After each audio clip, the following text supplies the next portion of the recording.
الصلاة والسلام على خير خلقه محمد وعلى آله وصحبه أجمعين أما بعد السلام عليكم ورحمة الله تعالى وبركاته.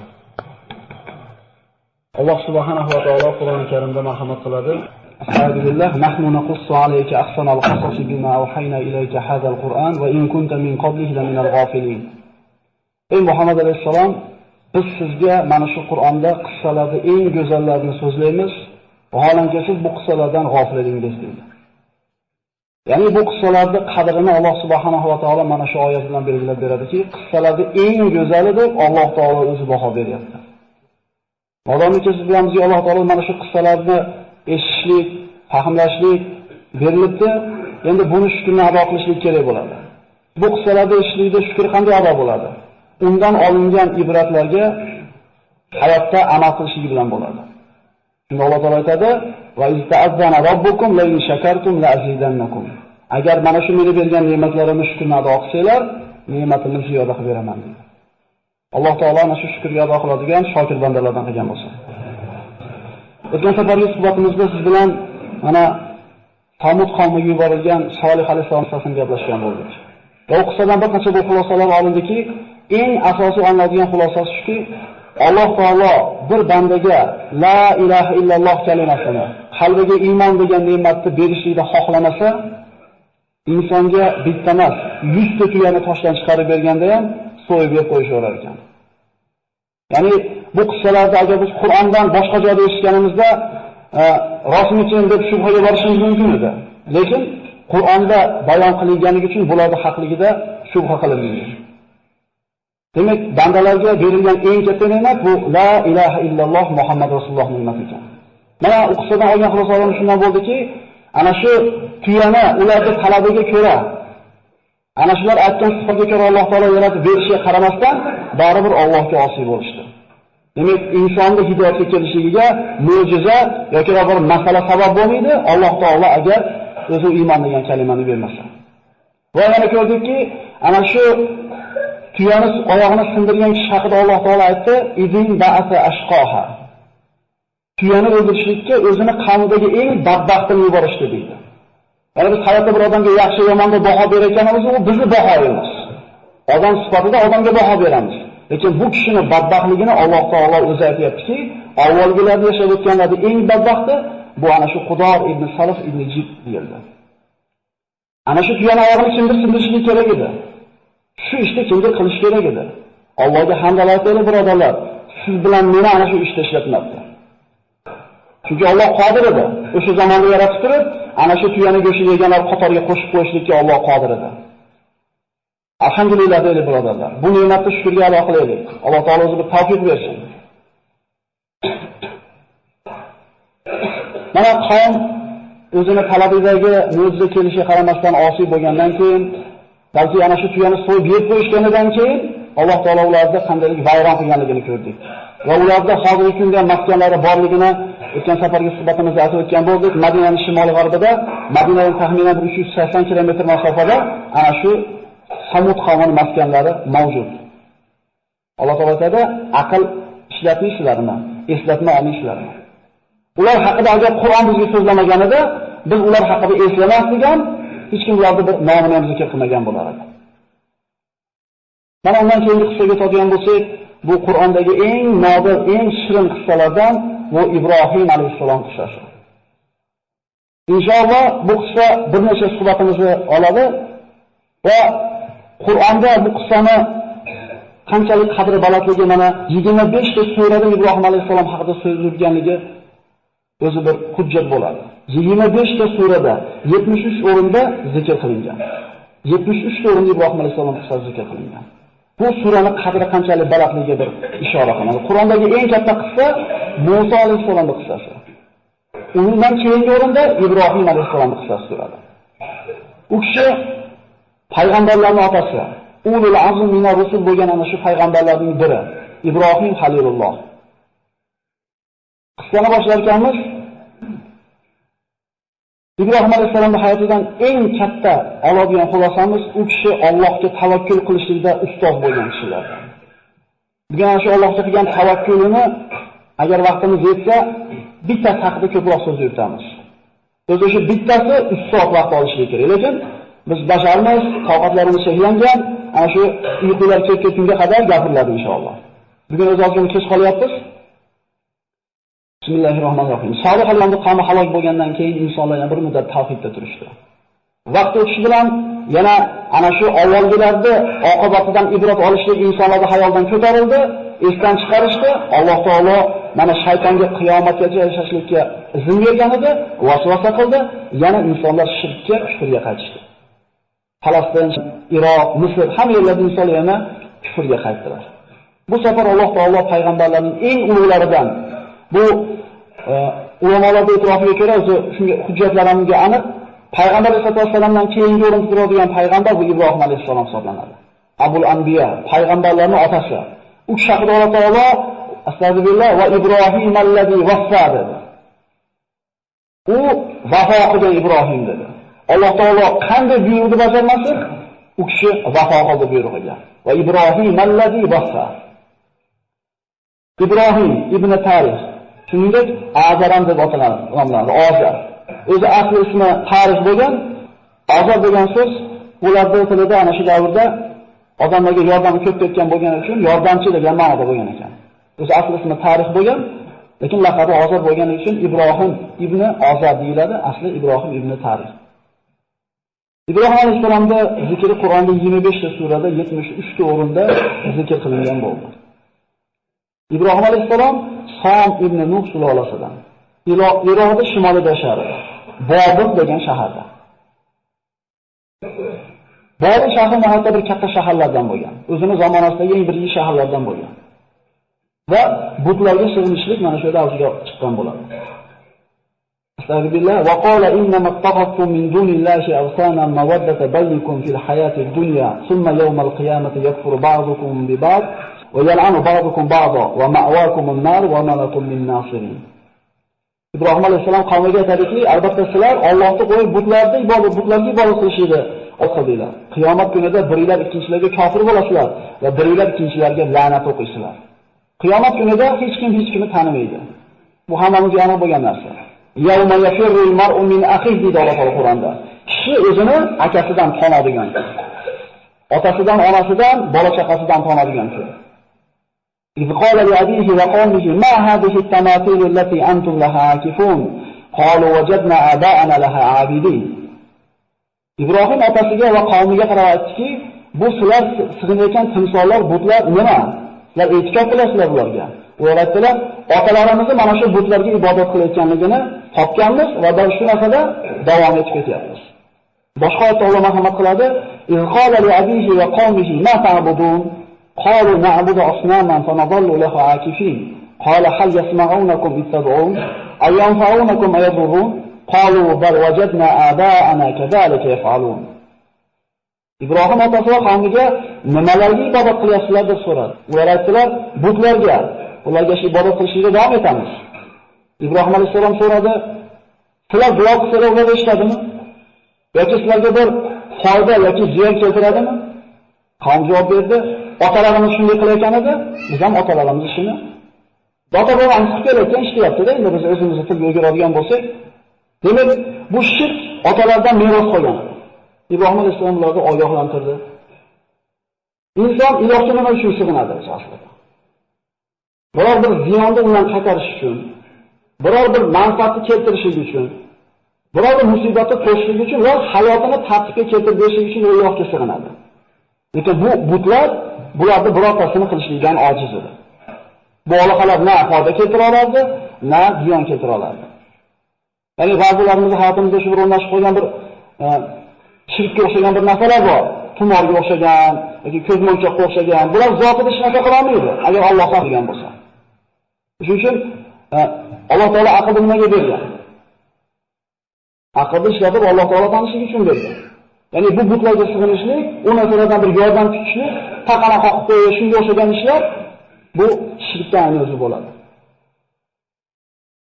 Va laqad atayna Ibrohima rushdahu min qabl va kunna bihi alimin.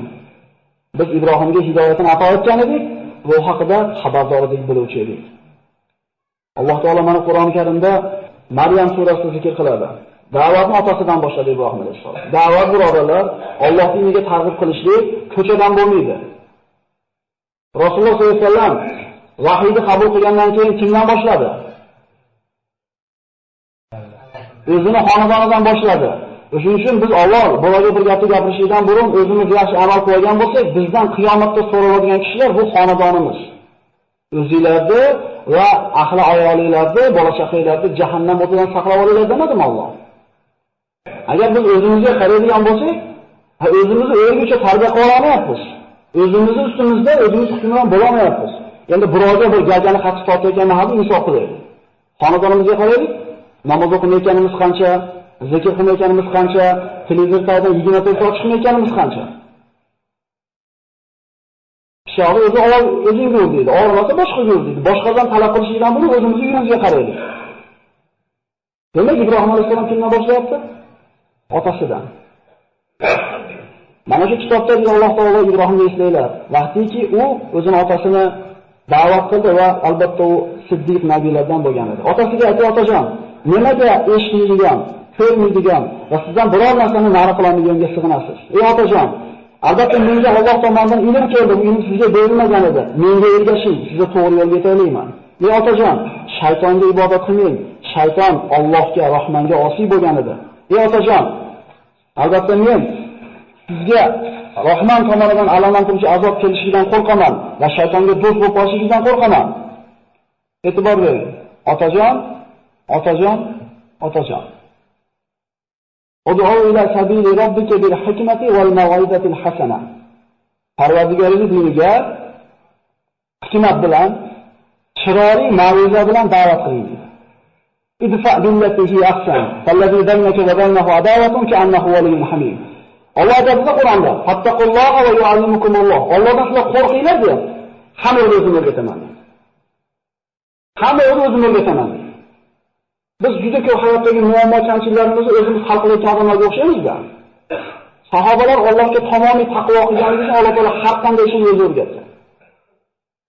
Subhanalloh. Biz Allohga suyanishlikni, Allohga tavakkul qilishlikni bilmayapmiz. Alloh taologa tanimayapmiz. Siz bilan bir kishining o'rtasida adovat bo'lsa, deydi Alloh taolo, u bilan yaxshi muomala qiling demayapti. Eng yaxshi muomala qiling deyapti. Hasan demayapti, ahsan deyapti. Yana tilda shunga birodarlarimiz farqiga bo'ladi. Eng go'zal muomalani qiling, shunda siz bilan adovatlashib yurgan kishini o'zingizga eng yaqin do'st bo'lganligini ko'rasiz deyapti. Hadis. Qilamizmi shuni? Shuning uchun o'rtamizda ana shu adovati bor odamlarning soni ozayishidagi ko'payib boryapti. Alloh taolo o'rgatyapti bu yerda. Otajon deyapti. Shuning uchun birodarlar, aka-ukalarimizni, opa-singillarimizni namozga yoki bir taqvoga targ'ib qilganimizda hikmat bilan savdogar odam o'zini ana shu qo'lidagi tovarini o'tkazish uchun nima qiladi? Kelgan xaridorga girdi-kapalak bo'ladi. Injirligini ham ko'taradi, sassiqligini ham ko'taradi. Faqat maqsad nima? O'tkazib olishda. Sizdan xuddi savdogarning bittasisiz. Ana shu jannatda biletini taklif qilyapsiz shu odamga. Mana shu yo'l uchun jannatga kirasan degan narsa. Nimaga endi bitta dunyo matosini 3-4 so'mda topishlik uchun odamlarga yaxshiman gapni ko'taramiz-ku? Allohning diniga hidoyat bo'lishiga sabab bo'lib turgan paytimizda chidamaymiz. Buzib yuborish oson. U tikkalashlik qiyin. Shuning uchun birodarlar, dinga targ'ib qilayotganimizda hikmat bo'lsin, odamlar bilan shirin muomalada bo'lishlik kerak bo'ladi. Rasululloh sollallohu alayhi vasallamda Toifga borganda yosh bola toshbo'ron qilib haylaganda nimadir duo qildi. Eslaylik, ana shu oyoqlarida yorilgan holda salqinda o'tirganda, Nasroniy dinida bo'lgan Abdos kelganda qanaqa muomala qildi? Ey malaka, o'zi qiylanib turibman dedimi? Kelganda kishi qayerdan bo'lasan dedi? Naynovadan dedi. Yunusning qavmidanmisan dedi. Nasroniy Abdos. Payg'ambarimiz axloqini, u qulidir u. Muomalasini ko'rib turib, sen Yunus qadar taniysan dedi. U meni payg'ambar birodarim bo'ladi, men ham payg'ambarman dedi. Payg'ambarimiz ana shu, qanday bir 5 minut ketgan o'sha muloqotiga. Shu 5 minutda qalbini kasb qildi, iymonga keldi shu kishi. Toif qavmi toshbo'ron qo'yib chiqargan, lekin payg'ambarimizning axloqi Unga uzun olib kelgan edi. Ana shu toshbo'ron qildirganlar o'zlari voqelanib qoldi. Bu Makkaning sayyidlaridan edi baribir. Men uzunga olib borib bergan, uzunga olib bordi, unga uzunga berish asnosida iymon keltirmadimi? Ikki og'iz shirin gap. Biz agar namozli birovlardan kichik bulg'or kelib olgan bo'lsak, boshqalardan shunday nazarimizda taqvomiz ko'tarilib qolgan bo'lsa, odamlarga shunga shafqat qilaylik. Bizlar bo'shanqayda qachondir. Sizga 4 qadam tashlagan bo'lsangiz, 1 qadam tashlagan odamdan talab qilolmaydi o'zidagi narsani. Oldingizga qarang, bizdan qara 4 burun qadam tashlab qo'ygan odamlar bor. Bizga ham chidashgan, bizga ham shinjiligimizga, bizga ham namoz o'qimaganligimizga sabr qilgan boshqalar. Shunday emasmi? Ibrohim alayhissalomni shuncha bir shirin gapirganligi otasi nima deb javob berdi? Astagfirullah. Qala aragibun anta an alihati ya Ibrohim, la in lam tantahi la arjumannak wahjurni maliya. Ey Ibrohim, olihalarimizdan o'zingni behojat deb bilyapsanmi? Ya'ni kerak emas deb o'ylayapsanmi? Meni tinch qo'y. Maliya degan umuman tinch qo'y degan ma'nosida berdi. Qala salamun alayk. Fastaghfiru laka robbi innahu kana bi khafiya. Senga salom bo'lsin deb otasi. Sizga salom bo'lsin. Parvardigorimdan sizga istig'for so'rayman. Albatta Parvardigorim menga yaxshi muomalada meni yaxshi ko'radi. Ibrohim alayhissalomni qattiq suratda rad qilgandagi Ibrohim alayhissalomning javobini qarang. Allohdan kechirishini so'rayman sizga deyapti. O'lib ketmaysanmi demayapti bizga o'xshab. O'lib ketmaysanmi? Menga nima? Menga nima akalar? Biz da'vatni o'zimiz uchun qilyapmiz. O'shuning uchun ko'tara olmadik. Agar biz Alloh uchun da'vat qilayotgan bo'lganimizda, unga nima qilardik? Ko'tarardik. Biz o'zimiz uchun ishlaymiz. Lekin hozir Allohning dushmani ekanligi ma'lum bo'lgandan keyin Ibrohim alayhissalom otasidan yuz o'girdi. وما كان استغفار إبراهيم لأبيه إلا أن موعدة وعدها إياه فلما تبين له أنه عدو لله تبرأ منه إن إبراهيم لأواه حليم. İbrahim'de Parvardigoridan otasini kechirishligini so'rashligi va'da qilib qo'yganligi uchun bo'ldi. Endi qachonki u otasi Allohga dushman ekanligi aniq bo'lganda otasidan foydalandi deydi. Albatta Ibrohim Allohni halim. Bundan shunday xulosalanadiki, mo'min odam kofirga Alloh gunohini kechirsin deb duo qilishligi shar'an harom hisoblanadi. Shuni hujjat olamiz bu yerda. Bir boshqa dindagi mushrik bo'lgan, kofir bo'lgan kishiga Alloh rahmat qilsin deyishi mumkin emas musulmon kishiga. Hatto Rasululloh sollallohu alayhi vasallam ana shu g'azabga chiqib ketayotganda bir joyga borib turib, bir qabr bir joyga borib ro'za qattiq yig'laydi. Agar o'qigan bo'lsa shu yerlarini. Hamma hayron bo'lganda mana shu joyda meni onam ko'milgan deydi. Allohdan istig'for etib gunohni kechirishni so'raganimda Alloh rad qildi deydi. Shunga yig'ladim deydi. Muhammad alayhisolamning onasiga gunohni so'rab Allohdan duo qilganda Alloh taolo qaytargan bu narsadan. Agar mumkin bo'lganda Muhammad alayhisolamga mumkin edi, mumkin bo'lganda Ibrohim halilullohga mumkin edi. Musulmon faqat musulmonga Alloh rahmat qilsin deyishlikka haqqi bor. Mana shu oyatga asosan. Innahu kana bi khafiya. Xafola bu qalbni muhabbat bilan to'lib toshishi.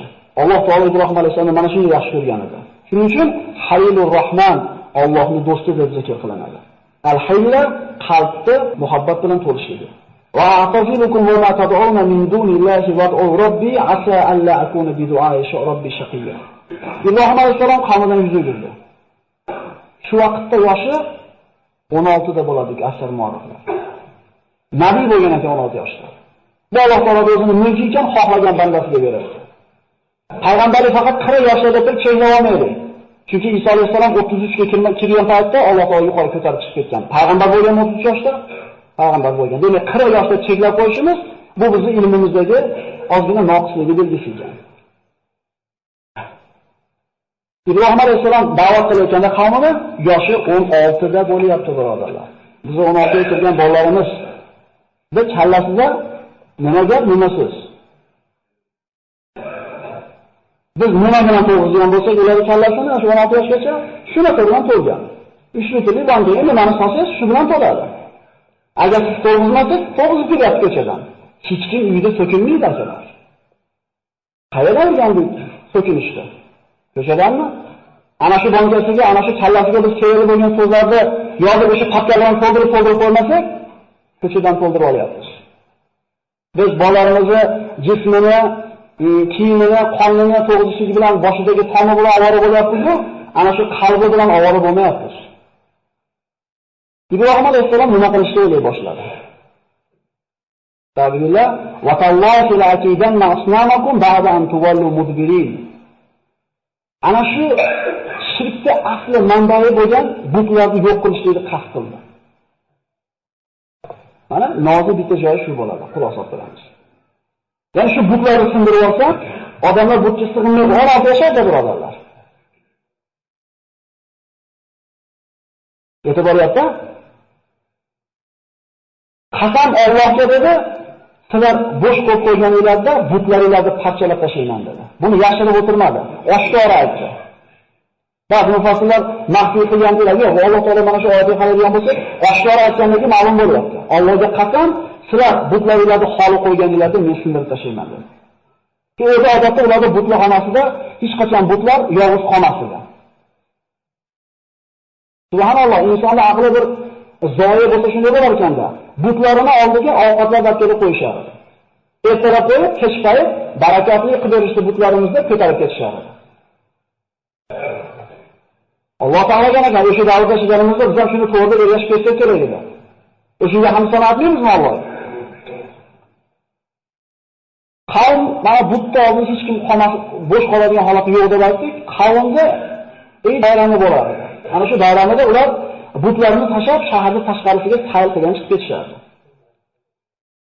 Va ovqatlarni qo'yishdi, sayr bo'ladigan kun tashlab chiqib ketishdi. Ertaga hayit degan kuni qavm kechqurun tayyorgarlik ko'rish boshiga chiqib ketishdi. Ibrohim alayhissalomga qarashuvda tayyorgarlik ko'rmaydi. Ibrohim nimaga sen tayyorgarlik ko'rmayapsan deganda hayotidagi birinchi yolg'onni gapirgan. Bu ham Allohning ikkinchi to'shkamiz. Yozib qo'yasizlar. Men dedi osmonlarga qarab dedi, ertaga kasal bo'lib qolishimni bildim. Men sizlar bilan chiqa olmayman dedi. Va laqad atayna Ibrohima rushdahu min qabl va kunna bihi alimin. إذ قال لأبيه وقومه ما هذه التماثيل التي أنتم حاكفون قالوا وجدنا آباءنا لها عابدين. yuqorida aytilgan mana oyat. Saffat surasida Alloh marhamat qiladi. فنظر نظرة في النجوم فقال إني سقيم فتولوا عنه مدبرين. Yulduzlarga qaradi Alloh taolo, men kasalman dedi. Qavm uni holi qo'yib chiqib ketdi. Qavm Ibrohim alayhissalomni tashlab chiqib ketgan paytda Ibrohim alayhissalom butlarni oldiga qo'lida ana shu boltami yoki bir asbobini olib bordi. Butxonada hech kim yo'q. Faragha ila alihatihim faqala ala ta'kulun ma lakum la tantiqun faragha alayhim darban bil yamin. Butlarga aytdiki, yolg'iz qolgan butlarga yemisizlarmi? Hech kim javob qaytarmadi. Nimaga gapirmayapsizlar? Va ana shu qo'lidagi narsa bilan ularni urib, parcha-parcha qildi. Alloh taolo mana boshqa oyatda marhamat qiladi. Faja'alahum juzadan illa kabiran lakum la'allahum ilayhi yarji'un. Ularni parcha-parcha qilib tashladi, faqat kattasini qoldirdi. Undan kelib so'rashliklari uchun. Ana shu katta butni bo'yniga qo'lidagi boltasini yoki ana shu asbobini yurib qo'ydi. Qavm qaytib kelgach ko'rishdi, faqbalu ilayhi yazifun. قالوا من فعل هذا بآلهتنا إنه لمن الظالمين. Ular uchun eng bir musibatli ish bo'ldi. Ular necha yuz yillardan beri iltimos qilib kelayotgan butlari parchalanib ketgan va butlari o'zini himoya qilishga qodir bo'lmadi. Bizi butlarimizni, bizi olihalarimizni kim bunday qildi? Albatta u zolimlardandir. Shunday aytdiki, qalu sami'na fatan yadhkurukum yuqalu lahu Ibrohim. Ibrohim degan bola ana shu butlarni sindiraman deb tahdid solib yurar edi. Ibrohim qilgan bo'lsa kerak deydi. Demak, oshkora aytganligi mana shu oyatdan ham aniq bo'ladi. Bekitmaganligi. Ta'tu bihi ala ayunin nas la'allahum yashhadun. Okelinglar, odamlar ko'rsin, muhokama qilaylik. Bobil ahlini hammasi Ibrohim alayhissalomni muhokama qilishlikka jamlanishdi. Ibrohim alayhissalomga shu kerak. Da'vatni yopiqga tuzmoqchi bo'ldi. Vaqtdan ozgina bir ehtiyot qilgan ma'noda oyatlarni tarjimasini aytib ketaman. Oyatlar yozilgan. Agar hujjat kerak bo'ladiganlar bo'lsa kelasiz, ko'rsatib qo'yamiz inshaalloh. Shu vaqtda tejashli niyatida o'zbekchasini aytib ketavering. Ular aytishdi, "Ey Ibrohim, bularni sen tashaladingmi?" Ibrohim alayhisalom aytdi, "Yo'q" dedi. "Mana bu kattasi qildi" dedi. Nima bo'lyapti? Ikkinchi marta yolg'on gapiryapti. Birinchi yolg'on ham Alloh uchun bo'lyapti. Ikkinchi yolg'on ham Alloh uchun bo'lyapti. Uchinchi yolg'on ham Alloh uchun bo'lgan, lekin qo'rqar ekan qiyomat kunida. 3 marta yolg'on gapirgan aniq, 3 marta soni ham aniq. Biznikini soni aniq bo'lmagandek.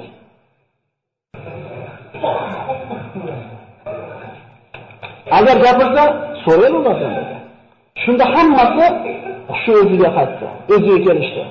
Aytdiki, "Innakum antumuz zolimun." Bu o'zingizlar zolim bo'ldinglar endi.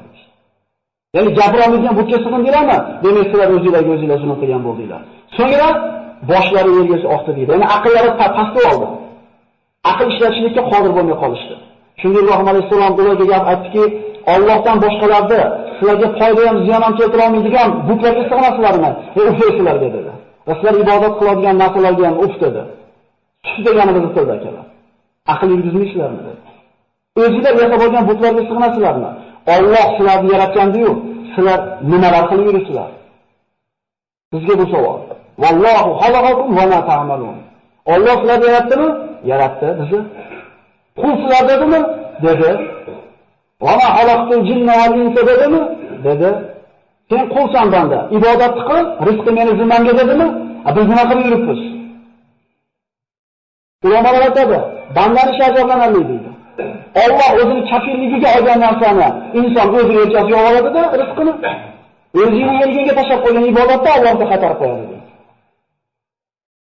Bunday bo'lganida nima qilib qo'yishyapti? Rizqi mana bo'lgan, sen ibodat qilsa yo'q deyapti. Men rizqini topmayman, ibodat qilmaganimda kechirasan deyapti. Alloh sizlarni yaratganda nima qilyapsizlar deyapti Alloh. Shuncha hujjat, shuncha dalil, shuncha ochiq mantiqni ko'rib qavm o'jarlik qildi. Ularda ana shu olihalarning sinib ketishligi o'zi eng katta ish edi, lekin shuncha narsadan keyin ular iymonga kelishni xohlashmadi. Qalbunu alahu bunyanan falquhu fil jahim. Ibrohim alayhisalom bilan tortishlikka majol topsholmay qolgandan keyin, hujjat dalil bilan yengolmagandan keyin kuch ishlatishdi.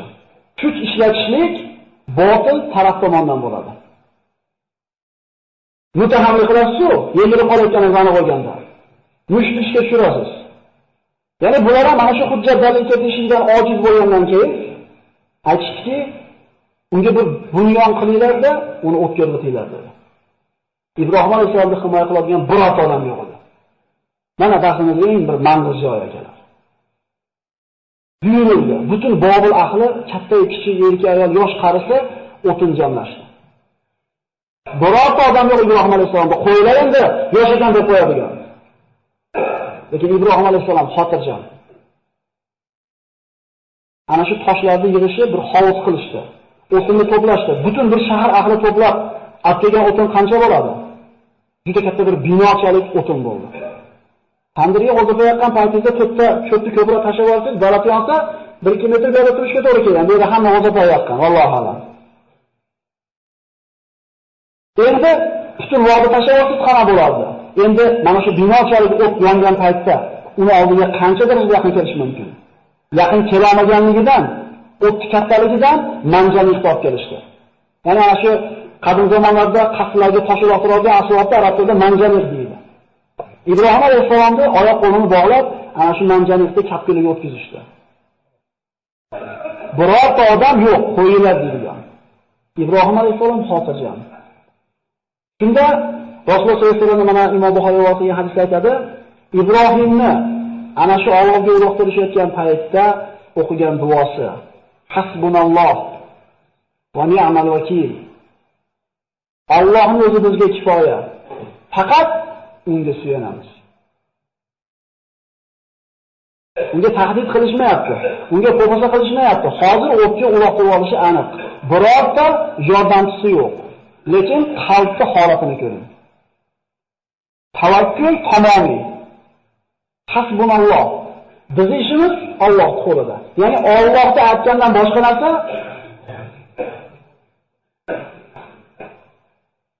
Ibrohim alayhisalomni otidan borishdi. Mana ba'zi rivoyatlarda zaif deyilgan ekan, lekin ibrat uchun keltiraveramiz. Ibrohim alayhisalom uloqtirib havoda uchib ketayotganda o'tga Jabir alayhisalom keldi. Alaka haja ya Ibrohim. Ey Ibrohim, bizga hojatingiz yo'qmi deb keldi. Allohga tavakkul qilgan bandasini xizmatiga kimlar o'zini taklif qilyapti? Kim akalar Jabir alayhisalom? Shadidul quva akalar. Lut qavmini qanotini uchi bilan to'ntarib qo'ydi yerga.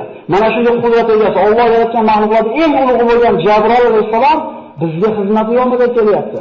U istamoqda kim yordam berar ekan, qayerga borsamikin demaganida Allohga topshirib qo'ydi o'zini. Bunaqa bandasini Alloh tashlab qo'ymas ekan. Ibrohim va Ibrohim allazi vaffa deyapsiz. U vafo qilgan Ibrohim edi. Mana shu o'rindan vafo qildi. Ibrohim alayhisalom shunga qarabki, sizga nima dedi? Sizga hojatim yo'q. Kimga so'rayapti? Yana rivoyat keladi. Yomg'ir farishtalari ham zaif ibrat uchun aytamiz. Yomg'ir farishtalari Allohdan izn so'raydi. Parvozga Ibrohim bo'lib o'tishdi. Ruxsat ber, yomg'irni yog'dirib o'chirib qo'yapti dedi. Kimlar xizmatiga o'tyapti? Kimlar himoyasiga o'tyapti? Jabir alayhisalom javob berdiki, sizga nima dedi? Sizga hojatim yo'q dedi. Ammo Robbimga hojatim bor, lekin Robbimga aytishim ham hojati yo'q dedi. Bilib turibdi madamni o'tayotganini, Robbim shu yerda deyapti. Aytishim ham hojati yo'q deyapti. Robbim yaxshi biladi menga nima kerakligini deyapti. Biz o'zimiz bilamiz bizga nima kerakligini. Bilamiz, rangini ham bilamiz, bu narsani, sifatlarini ham bilamiz, narxini ham bilamiz, raqobatini ham bilamiz. Biz o'zimiz bilamiz. Ibrohim alayhisalom o'ziga nima kerakligini ham aytmagan ekan. Chunki Robbisi bandasini nimagadir muhtojligini yaxshi bilishiga iymon keltirgan ekan. Bu tavakkulchilarning cho'qqisi akalar.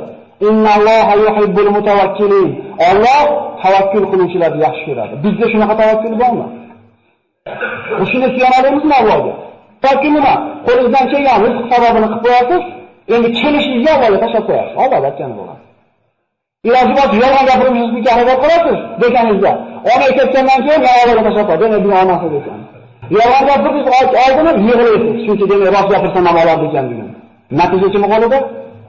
Biz yolg'on gapirganimiz uchun bo'lib, rost gapirganimiz uchun kambag'al qolmaymiz. Bu rizq masalasi bu.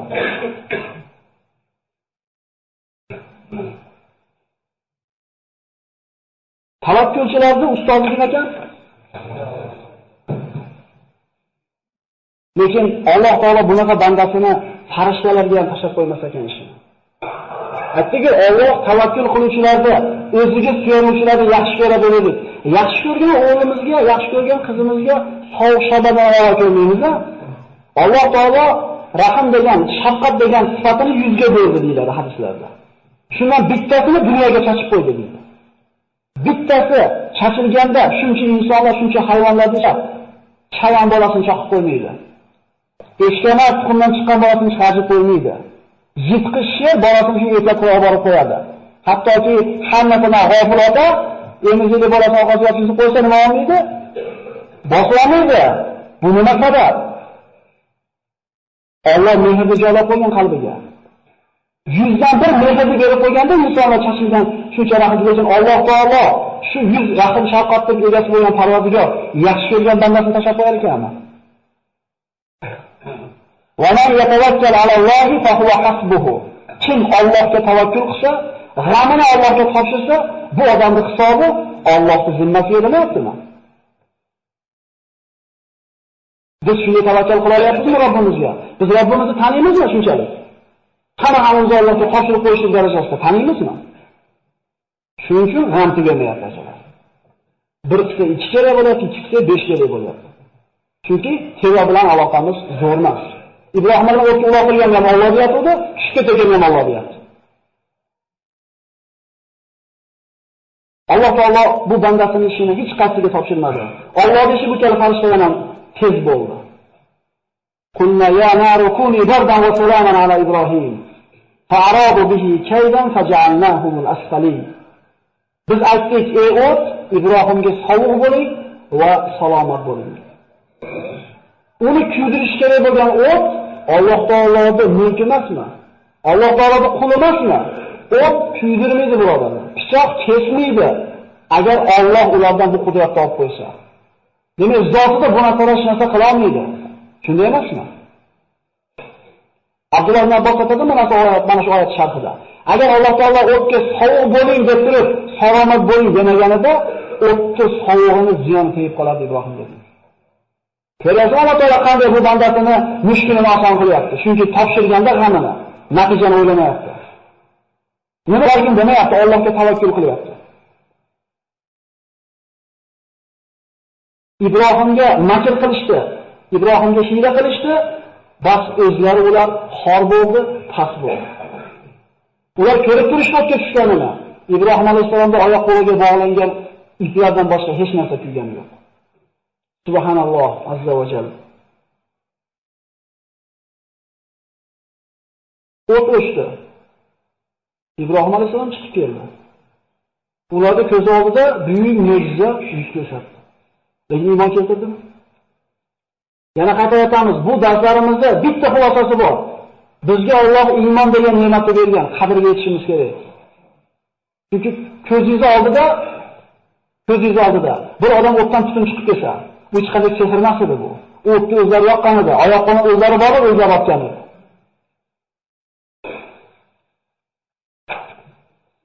Ibrohim alayhisolam ba'zi rivoyatlarda keltiriladi, hayotning eng lazzatli kunlari deydi. Mana shu dunyoda olovda bo'lgan lahzalarim deydi. Chunki Alloh taolo sovuq qildi o'tdi va ne'mat qilib berdi. Jannat bog'iga tushib qolmadimi?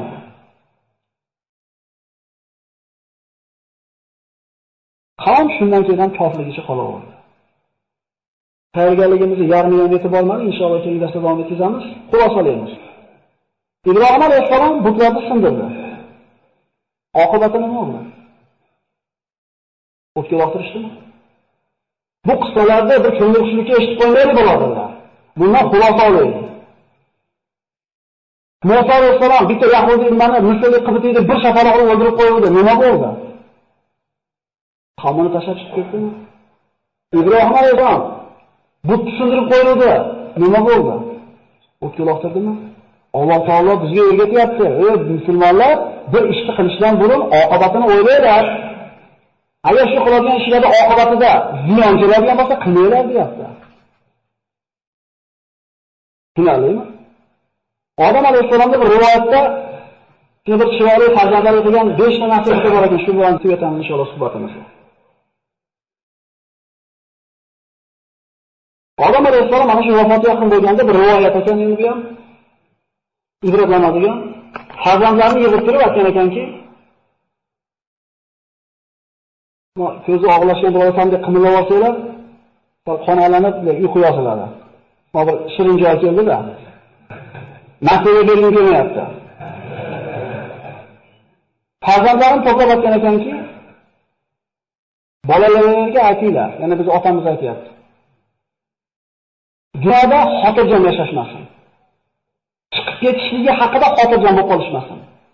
Dunyoga musofirligi esdan chiqmasin. Biz dunyoda abadiy yashaymiz deb xotirjam bo'lmasin. Chiqib ketishligini esdan chiqarib qo'yishmasin.